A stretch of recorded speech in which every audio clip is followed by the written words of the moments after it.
Donc déjà, merci d'être venu passer un petit peu de temps avec nous. Honorer l'interview. Nous ne sommes pas des médias officiels, hein. Nous on fait ça vraiment d'un côté citoyen, parce que la marche en fait permet en fait de soulever des questions, de porter des valeurs, et puis donc c'est l'occasion à travers les municipales de vous rencontrer aussi. Donc, et d'avoir un droit de regard aussi sur la différence entre la parole et l'action, voilà, dans le temps. Voilà. Donc on va vous laisser vous présenter, si vous voulez, en quelques mots. Alors, Emmanuel Lostec. Donc moi je suis avant tout un citoyen, un habitant toulonnais, je n'ai jamais fait de politique. Je suis responsable de formation sur un plan professionnel, hein, donc je m'occupe de mettre en place des plans de formation et de mettre en cohérence les besoins de certains établissements avec les compétences des agents. Donc ça c'est sur un plan professionnel. Dans quel domaine ? Dans tous les domaines, dans le domaine de l'informatique, dans le domaine des télécoms, dans le domaine de la bureautique, enfin, vraiment c'est très large, du développement personnel en fait, c'est vraiment assez large. Pourquoi, à quel moment vous avez décidé en fait de vous lancer en politique, quoi ?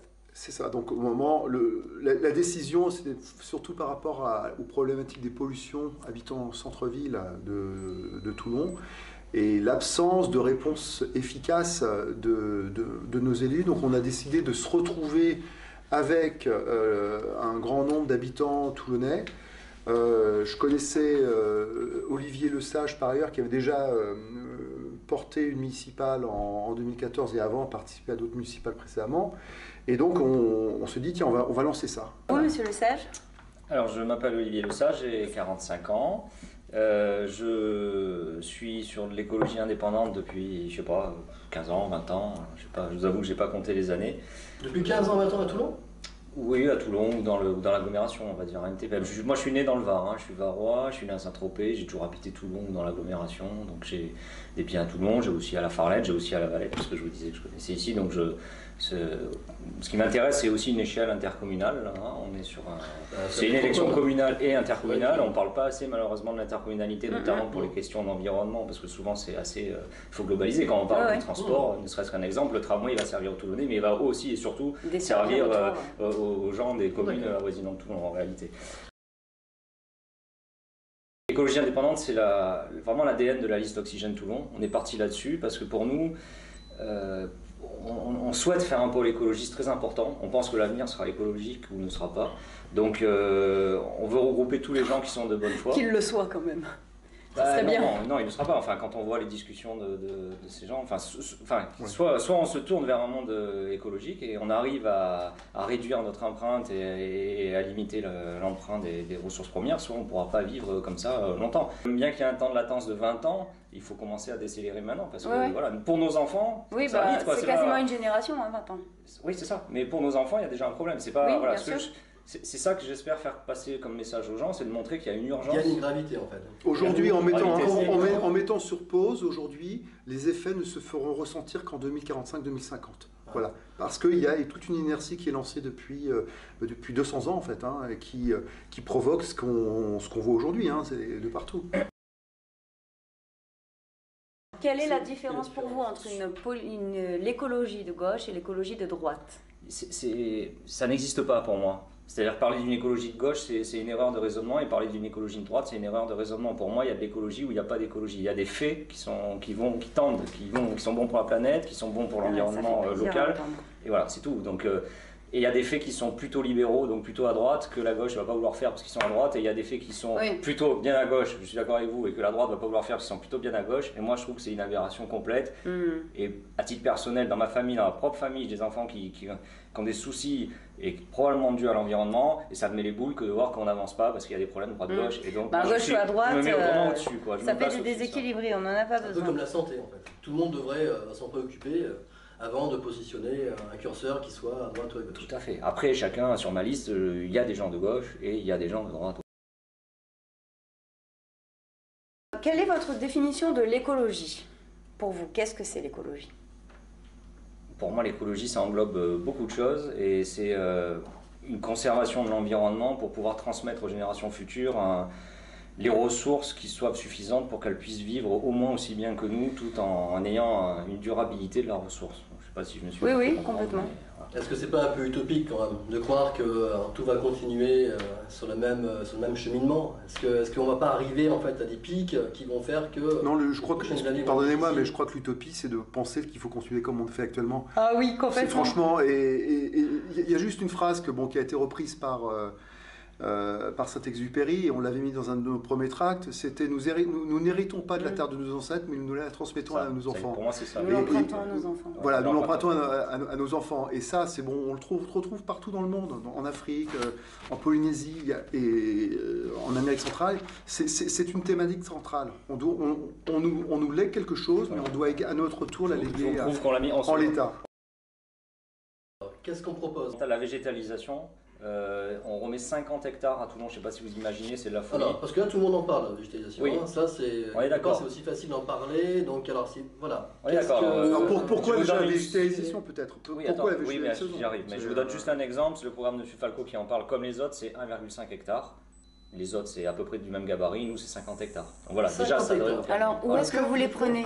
Merci. ces 50 Voilà, là, on y hectares. arrive. Donc, on peut vous montrer dans le programme sur Internet. Vous aurez, je ne sais pas si on l'a mis là sur le site, mais vous avez les endroits. Mais sinon, on couvre. Par exemple, je vous donne juste un exemple aussi comme ça. Sur le projet de RER où il y a des milliards d'euros et où la partie varoise, on est à 184 millions, alors que les Bouches-du-Rhône, là, sur la phase 1 et 2 du projet RER, ils sont à 3,4 milliards et les Alpes-Maritimes à 1,2 milliard, quelque chose comme ça. Donc, on peut récupérer des centaines de millions d'euros pour couvrir les voies. Donc si on couvre les voies à Toulon, sur le linéaire de la voie qui est en trémie, donc il suffit de couvrir, on récupère des dizaines d'hectares. Donc déjà, tout ce qu'on récupère là, nous on veut le végétaliser. Nous on essaye de faire une trame verte sur la ville, il faut qu'il y ait une continuité pour que ce soit bon pour la biodiversité. Donc on est vraiment sur un... Eh d'accord.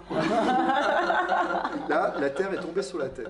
Voilà, le fond c'est que c'est capital de revégétaliser nos villes. Donc si on reprend, vous voulez donc créer en fait une coulée en fait dans Toulon, c'est ça? Tout à fait, je vous prends un seul exemple, Colonel Picot, avenue du 15e corps, ces grandes avenues comme ça qui rentrent dans Toulon, il faut les végétaliser et puis ensuite on végétalise au niveau du centre. Enfin, il faut qu'il y ait vraiment cette continuité. Et donc Alors, on retire le flux des voitures, enfin, je veux Oui, dire, bien sûr. Alors, bien sûr qu'on retire une grande partie du flux des voitures parce que. On laisse une voie? Alors, oui, je pense qu'il y a des endroits où On met un les études tramway? le diront, bien sûr. Comment vous le voyez, le voir de Strasbourg? Et diminuer en termes de flux de circulation de véhicules. Est-ce qu'il y a un tramway? Tramway, Bien sûr. vélo, Piste cyclable? piste cycle, bien entendu. Bien sûr. Vélo, Non, il a dit. on a vraiment une volonté de mailler l'ensemble du territoire avec des pistes cyclables et avec le tramway, et même, je vous dirais, avec le prolongement vers la verticale nord-sud par le biais du téléphérique, en fait. Changer et le faire descendre jusqu'à où alors? Jusqu'à la place de Besagne.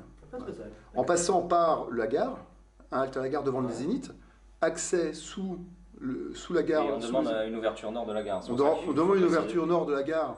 Comme toutes les Côté- gares. Dis donc, c'est côté- Toulon transformé là. Hein. Mais non, mais enfin, Enfin, c'est- Ah non, mais c'est- moi ça me plaît. Toulon, c'est 180 000 habitants. On n'y a pas ça, pensé. ça ne fera que croître.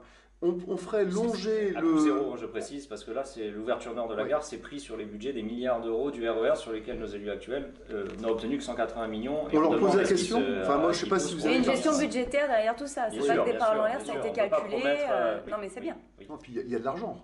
Au-delà du budget, c'est que l'argent a été prélevé. Il y a un 75%. VT transport, 1,75% par mois qui C'est quoi VT? le versement transport, excusez-moi, Ok. qui est prélevé par l'URSSAF et reversé à TPM au titre de l'aménagement du territoire en mobilité douce. C'est fait pour ça. Je voulais juste revenir, pour pas rentrer trop dans la partie technique, que votre projet, en fait, le projet en fait, du téléphérique est intéressant d'ailleurs, qui a été repris par un de vos Oui, on a vu ça. candidats sur la Valette aussi, Oui, tout à fait. qui parlait aussi de Hervé. faire donc, Toulon toute Ferry. une liaison en fait, à travers une espèce de téléphérique aérien. Tout à fait. Et donc j'ai trouvé ça très intéressant. Alors, Très bien est-ce que présenté, c'est en tout cas. faisable? Mais en tout cas, c'est une voie qui est intéressante de pouvoir faire circuler à plusieurs niveaux, en tout cas. Et surtout que ça citoyens. n'empiète pas sur la population, Eh oui, sur les c'est gens. ça. Il n'y a pas de Il y a nuisance pas de à bruit, apporter. c'est ça. Il n'y a pas de nuisance à Non, apporter c'est aux parce gens. Je pense que maintenant, il va falloir qu'on passe en fait, une espèce de vision du monde où c'est du low-tech, à savoir comment utiliser nos ressources et notre technologie pour essayer d'aller à un moindre coût. Et ça devient indispensable. Et tous les gens devraient en fait s'y pencher. Comment est-ce que je fais? Est-ce que j'ai besoin de ce produit-là?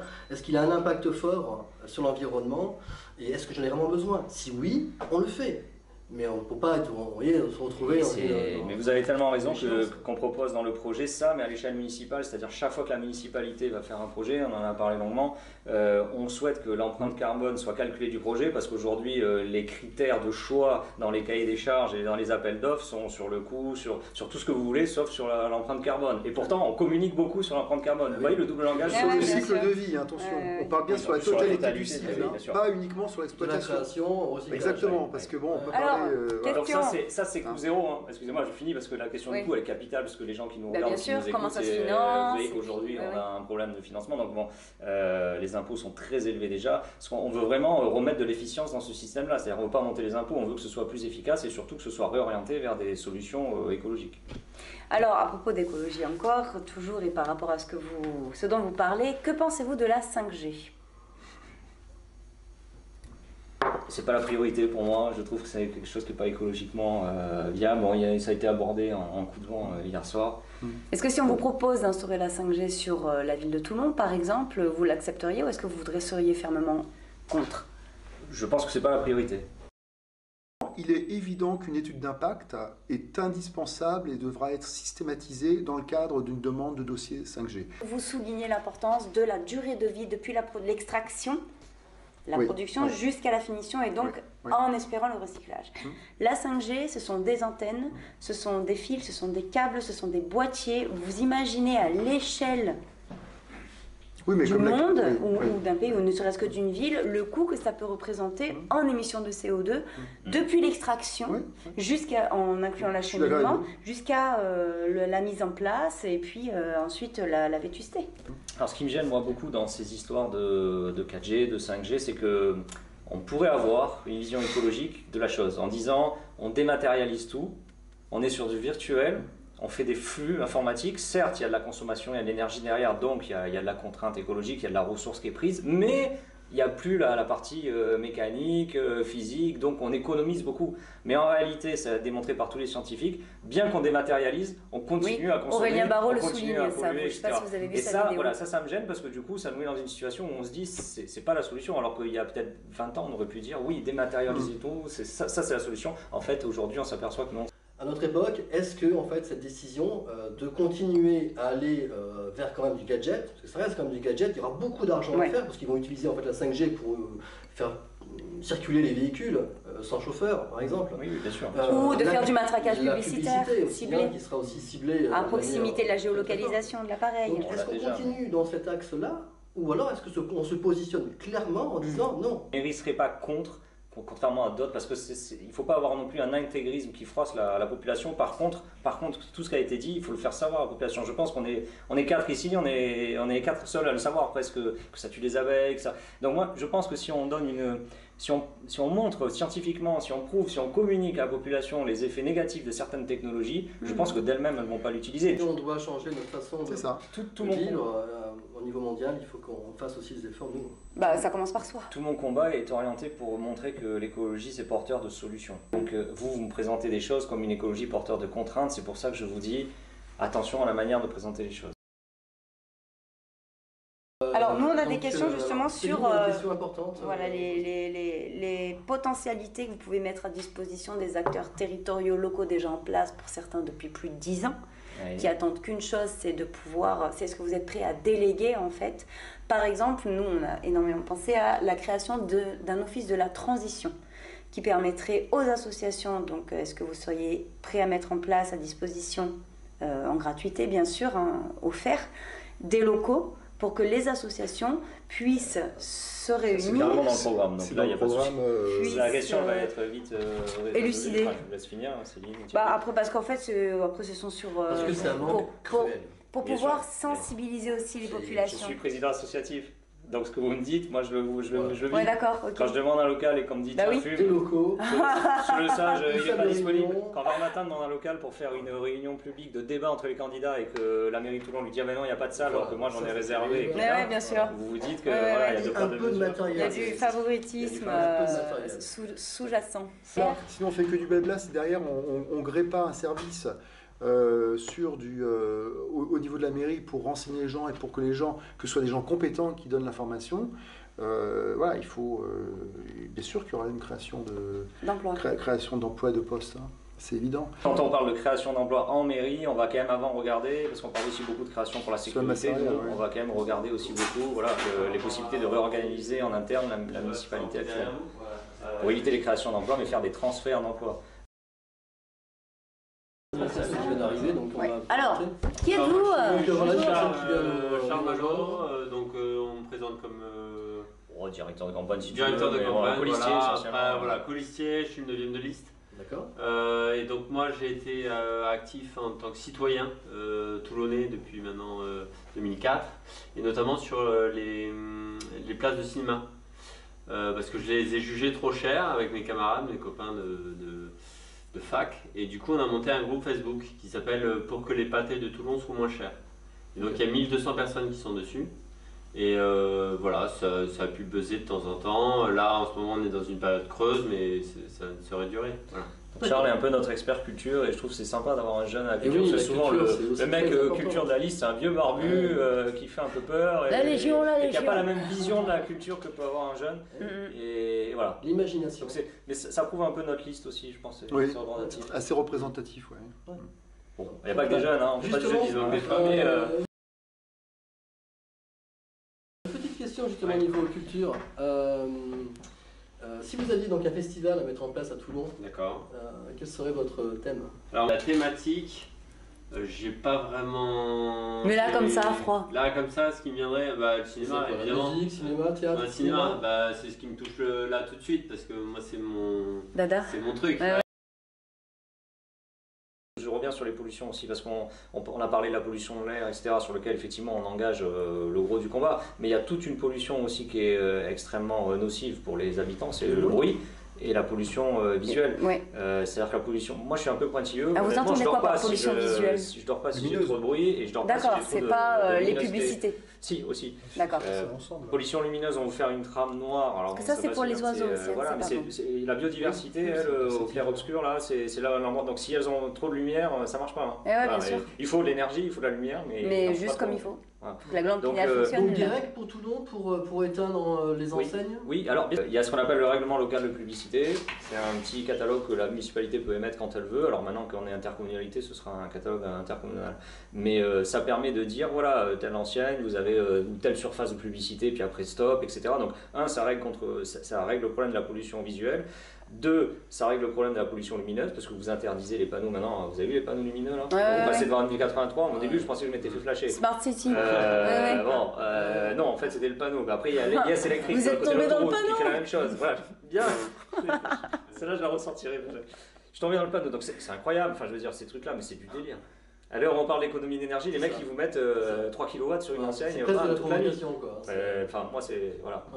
Pour les grandes enseignes qui refuseraient d'éteindre par exemple leurs vitrines ou leurs enseignes, est-ce que vous avez des moyens de faire pression ou est-ce que ça peut être amendable? Je ne sais pas si vous avez vu ce que ça peut être décrit là-dedans, donc c'est typiquement justement c'est fait pour ça. Alors après ça dépend si vous parlez de l'intérieur ou de l'enseigne, mais l'enseigne peut être éteinte. Après qu'il y ait une lumière de fond à l'intérieur pour des questions de sécurité du magasin, ça c'est encore autre chose, mais c'est pas les mêmes... Non, la devanture. On va utiliser ces agents qu'on a réorientés de la mairie et qui seront désormais police municipale pour justement en profiter pour créer cette fameuse brigade environnementale qu'on souhaite de tout cœur et qui va s'occuper aussi des pollutions sonores, des déchetteries, parce qu'aujourd'hui vous avez vu on a des déchetteries sauvages un peu partout, que ce soit à l'échelon intercommunal, alors là c'est plus la police municipale, mais que ce soit on va dire dans les périphéries des villes où là c'est des vraies déchetteries, mais même que ce soit des petits dépotoirs en ville quoi.